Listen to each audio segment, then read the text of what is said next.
First পার্টে দেখেছিলে যে আমরা KFC গেছিলাম, তো KFC তে বার্গার খেয়ে আমরা বেরিয়েছি। তো সামনেই মিয়া মোড়ের সামনে যে এসপ্ল্যানেডে এই একটা কম্বোর দোকান ছিল, ভালো কম দামে কম্বো পাওয়া যাচ্ছিল। তো ওখানেই খাবার অর্ডার দিয়ে বসেছিলাম আর ওর জন্য নিয়ে গেছিলাম কিছু চকলেট আর গিফটস। তো ওখানে চকলেট পেয়ে দেখো কি খুশি, সব ওর প্রিয় প্রিয় চকলেট, আর আমার দেওয়ার আগেই আমার থেকে কেড়ে নিয়ে নিচ্ছে চকলেট, কি এনেছিস বলে। তারপরে একটা শার্টও দিয়েছিলাম ওকে, হোয়াইট শার্ট, বাট ওর ওটা পছন্দ হয়নি কেন জানি না। তো যাই হোক, আমাদের এখানে কম্বো ছিল চিকেন চিজ মোমো আর ফ্রাইড রাইস, চিলি চিকেন আর দুটো চিকেন উইংস। আর কম্বোর দুটো আইটেমই আমাদের খুব ভালো লেগেছিলো, বেশ ঝাল ঝাল, গরম গরম। তো যাই হোক, ওটা খেয়ে আমরা মানে আমি বাড়ি চলে আসলাম আর ও ওর বাড়ি চলে গেল।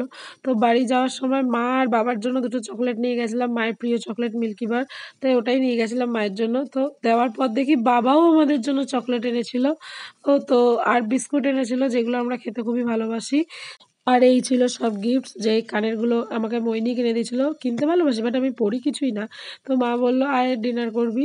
তো ডিনারে ছিল হচ্ছে সেদ্ধ ডাল আর পাবদা মাছের সর্ষে আর উচ্ছে কুমড়ো ভাজা আর একটা ডিমের অমলেট। তো দিনটা এইভাবে শেষ করলাম। ভিডিওটা ভালো লাগলে অবশ্যই একটা লাইক করে দিও। Thank you, by.